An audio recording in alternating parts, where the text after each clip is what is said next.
आप सभी भाई बहनों का आध्यात्मिक ज्ञानात्मक चैनल की ब्रह्म मुहूर्त ज्ञान उपदेश कक्षा में एक बार फिर स्वागत है। आज की चर्चा का विषय देखिए, प्रकृति के 3 गुणों के प्रभाव को लेकर इनकी स्थितियां मिनटों के हिसाब से, घंटों के हिसाब से, या यूं को कि सप्ताह या महीनों, क्योंकि वर्तमान समय देखिए एक नया वर्ष आरंभ हुआ है 2025।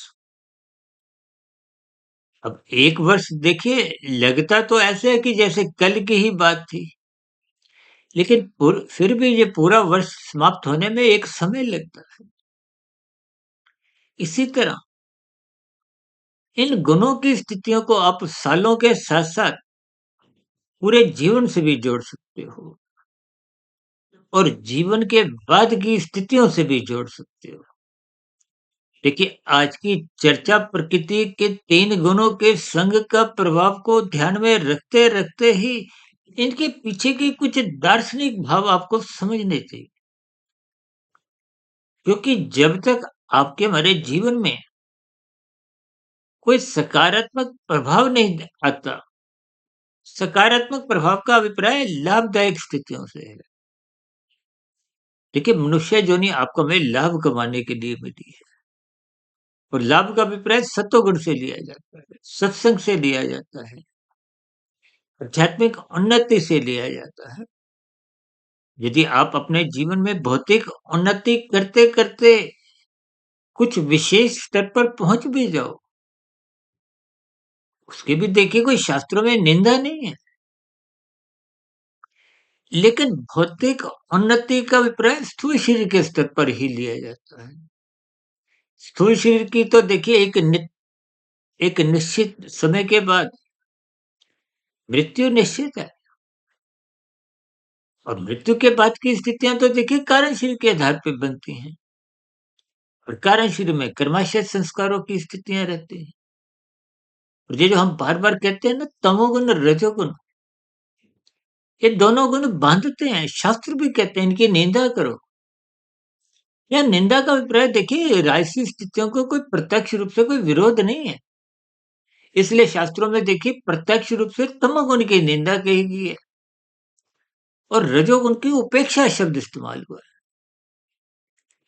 यूं तो देखिए तमोगुण और रजोगुण पास पास है, ये निंदा और उपेक्षा भी लगभग पास पास ही है। जबकि सतोगुण के लिए बार बार शास्त्र कहते हैं इसकी प्रशंसा करो। इसका मतलब क्या है कि सतोगुण एक अच्छा गुण है, एक लाभदायक स्थिति है। और शास्त्रों में तो विभिन्न प्रकार के जो कर्मकांड रचे गए वो किस लिए? क्योंकि आपका मतलब सतोगुण के प्रति रुझान, एक झुकाव, एक सतोगुण की ओर बढ़ने की उत्सुकता बने, आप पर हम प्रोत्साहित हों। और इन कर्म कांडों को यदि आप पर हम लोभ से करते हैं, भय से करते हैं, तो फिर स्थितियों में कोई विशेष सकारात्मक परिवर्तन आपके हमारे जीवन में दिखता नहीं है। देखिए, कुछ औपचारिकताओं की स्थितियों में सतोगुण का संग करना भले ही एक कर्मकांड रूप में भी माना जाता है, लेकिन फिर भी मनुष्य जीवन में यदि आप और हम आध्यात्मिक उन्नति के दरवाजे नहीं खोल पाते, तो आपके हमारे जीवन की ये कोई विशेष लाभदायक स्थितियां नहीं है। देखिए, जैसे आप दुकानदारी करते हो, व्यवसाय चलाते हो, कोई उद्योग धंधा बड़े स्तर पर चलाते हो, तो सभी की ही इच्छा होती है लाभ बने, कमाई हो। और मनुष्य जीवन पाकर आप इस मनुष्य जीवन के महत्व को हल्के में, यानी कि इसकी कोई विशेष उपयोगिता समझते नहीं। ये तो देखिए आप और हम रजोगुण में ही रहना पसंद करते हैं, और रजोगुण में रहते रहते आपकी आदत भोग वृत्तियाँ बिगड़ने लगती हैं। और जब भोग वृत्तियाँ ही जब मनुष्य को सत्वगुण में जाने से रोकती हैं। देखिए ये राजसी स्थितियाँ, संसारी स्थितियाँ, विषय भोगों की स्थितियाँ, ये कभी भी संसार से महात्मा की ओर जाने नहीं देते। ये भोग विषय आपको हमें एक बेड़ियों के समान बांधते हैं। क्योंकि स्थूल शरीर के स्तर पर देखिए आपके हमारे शरीर की जो एक भोग्य ज्ञानेंद्रिय हैं और कर्मेंद्रिय में देखिए स्थूल शरीर तो नित्य ही एक समय सीमा के बाद उसमें एक बढ़ोतरी होती है, विकास होता है। फिर उसके बाद तो इसमें देखिए निरंतर गिरावट आना आरंभ हो जाता है। अब जितना भी देखिए इसका रख-रखाव भी करो, आप उसको कुछ विशेष स्तर पर रोक सकते हो, लेकिन समाप्त नहीं कर सकते। देखिए माता के गर्भ में आपका मेरा शरीर का निर्माण होता है, 9 माह 9 दिन की स्थिति शास्त्रों में समझाई गई। उसके बाद जन्म के बाद शिशु काल की स्थितियाँ हैं, बचपन अवस्था और किशोरावस्था से देखिए राजसी स्थितियाँ कुछ पनपने लगती हैं, विकसित होने लगती हैं, कामुक इंद्रियाँ का विकास होने लगता है, जिसके फलस्वरूप रजोगुण के प्रति कहो, देखिए स्त्री पुरुष का जो एक आपसी आकर्षण है, शास्त्रों में उसको भी रजोगुण के कारण कहा गया है। और किशोरावस्था आरंभ होते ही आपका हमारा राजसी स्थितियाँ, रजोगुण की एक प्रवृत्ति जगने लगती है। ये एक बहुत ही आरंभिक स्थिति है, युवावस्था में आते-आते जी पूर्ण रूप से विकसित हो जाती हैं। इसलिए शास्त्रों में देखिए जो 16 संस्कार रखे हैं, उनमें 16 संस्कारों में विवाह का संस्कार एक विशेष स्तर पर को महत्व दिया गया। हालाँकि वर्तमान समय में देखिए कुछ लिव इन रिलेशनशिप जैसी स्थितियाँ भी समाज में देखने को मिलती हैं। लेकिन विवाह संस्कार रखने के पीछे का कारण यही है कि तन के स्तर पर रजोगुण में बिखराव ना आए, टूटन नहीं आए। इसीलिए विवाह का एक संस्कार रखा गया है, कि संसार का एक प्रवाह भी एक गति पकड़े रखे और समाज की जो एक मर्यादित स्थितियाँ हैं, उनमें कहीं भी कोई एक बिखराव ना आए। लेकिन वर्तमान समय देखिए, कुछ ऐसी स्थितियाँ बिगड़ती जा रही हैं। देखिए, जो विवाह का भी संस्कार है, उसमें भी देखिए विभिन्न प्रकार की जब बिखराव की स्थितियाँ आती हैं, कोई मनमुटाव की स्थितियाँ आती हैं, तो उसके पीछे का कारण भी आपका हमारा देखिए राजसी स्थितियाँ होती हैं, जो तामसी स्थितियाँ ही होती हैं। जबकि जब-जब जीवन में बिखराव आता है, कोई उसमें एक टूटन-सी आती है, उस टूटन को देखिए आप किन्हीं भी अर्थों में रजोगुण से जोड़िए, चाहे तमोगुण से जोड़िए, लेकिन दोनों ही स्थितियाँ मनुष्य को सत्वगुण में जाने से रोकती हैं। यानी कि विवाह की जो एक सात्विक स्थितियाँ हैं, उसमें कमजोरी लाती हैं। इनका भावार्थ ये लेना है कि ये रजोगुण और तमोगुण, ये दोनों गुण आपको हमें बाँधते हैं।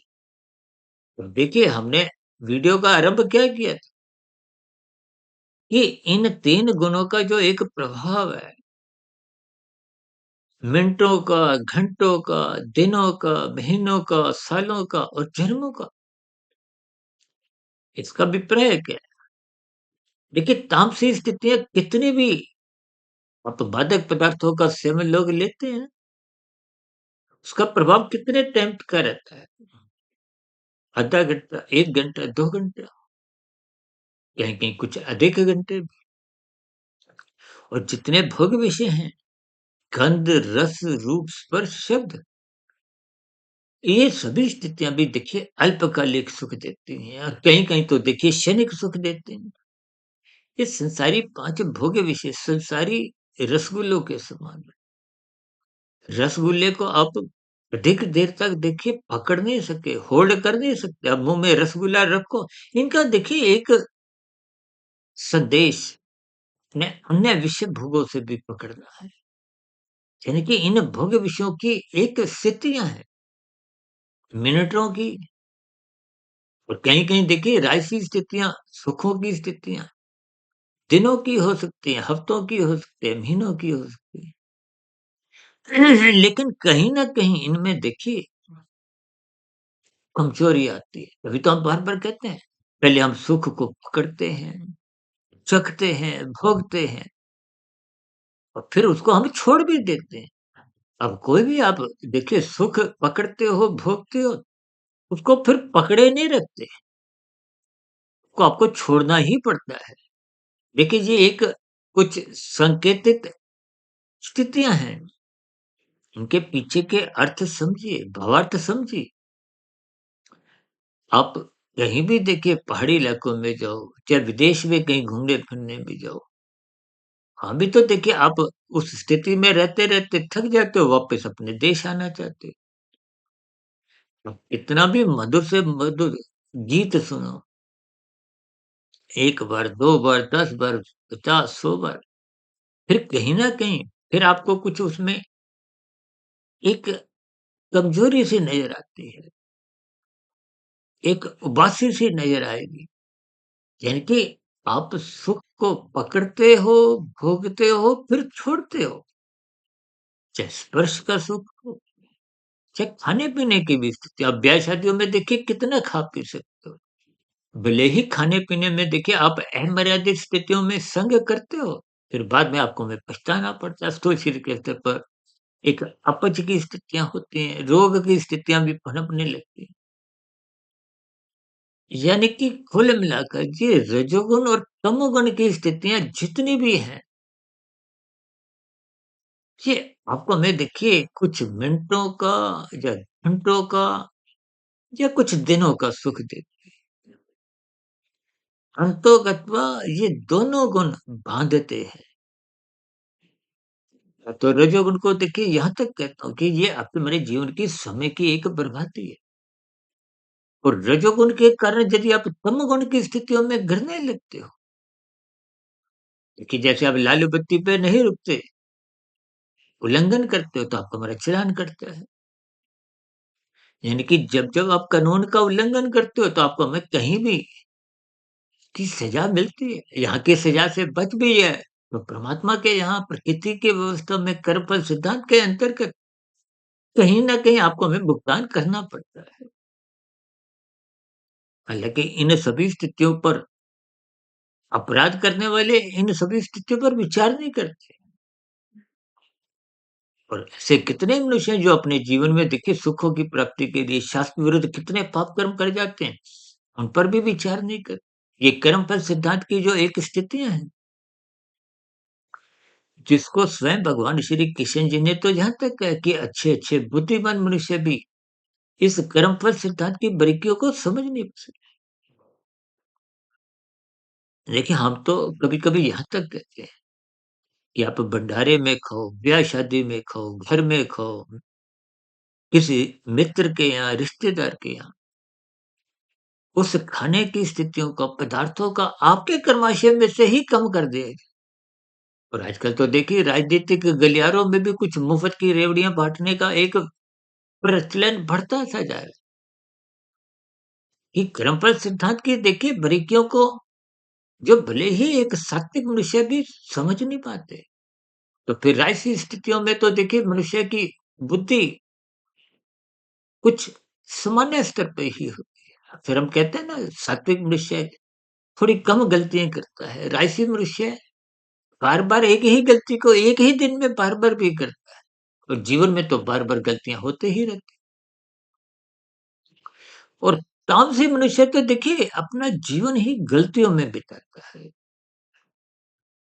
जब भगवान श्री कृष्ण जी ने इस जगत को दुखालय बताया है, देखिए यहाँ दुख बने रहते हैं और त्रिविध ताप पे तो हमने देखिए एक बार विस्तार से वीडियो भी प्रसारित किया।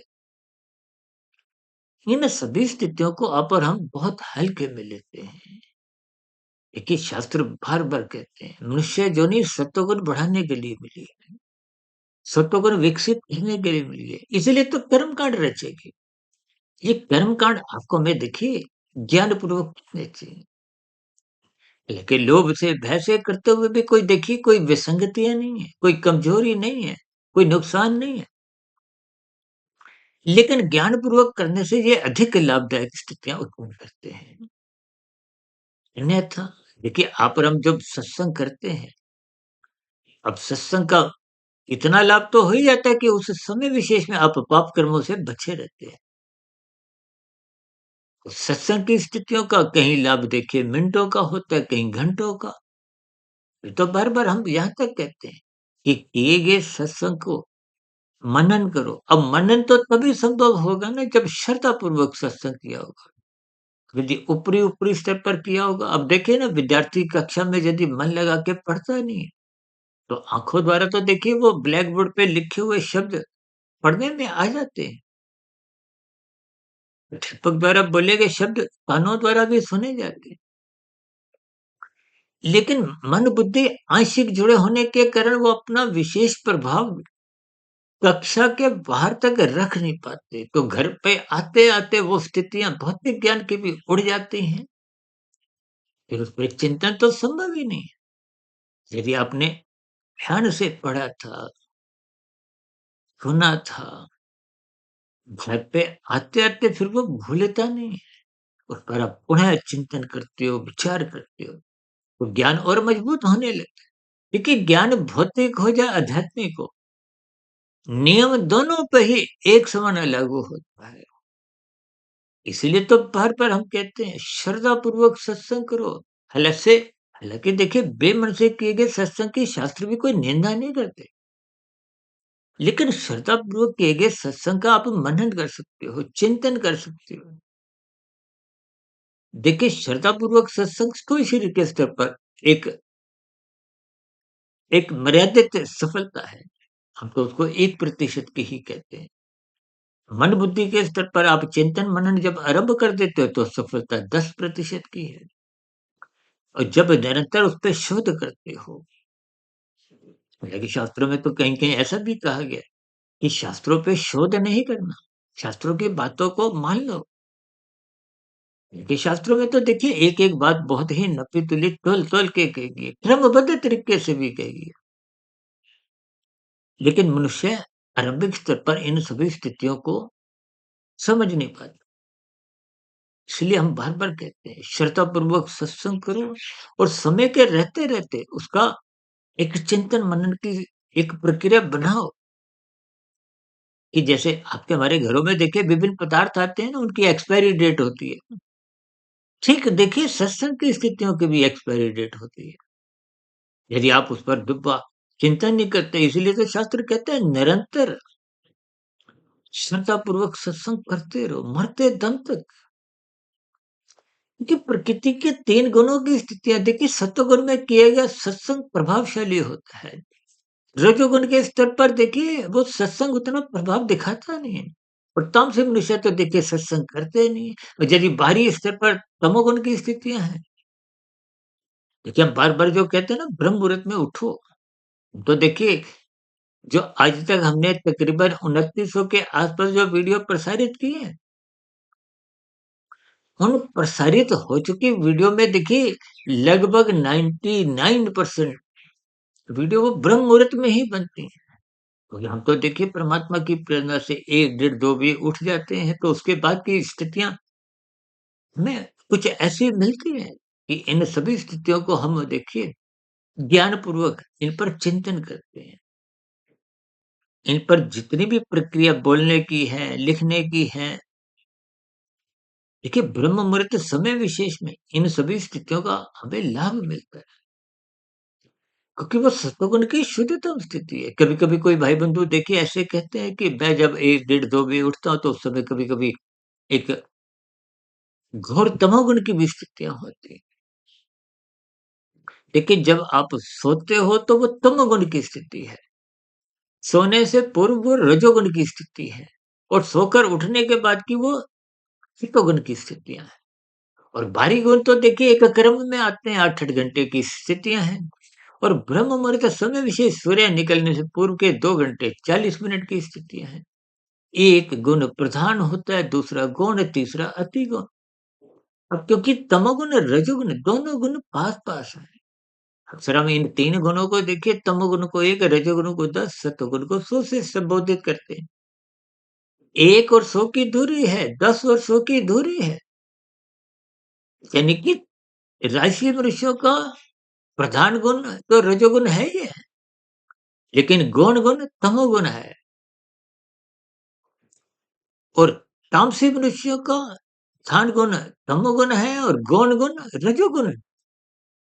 लेकिन दोनों का ही अति गौण गुण सत्वगुण। देखिए 10 से 100 की दूरी 90 अंकों की है, 1 से 100 की दूरी 99 अंकों की है।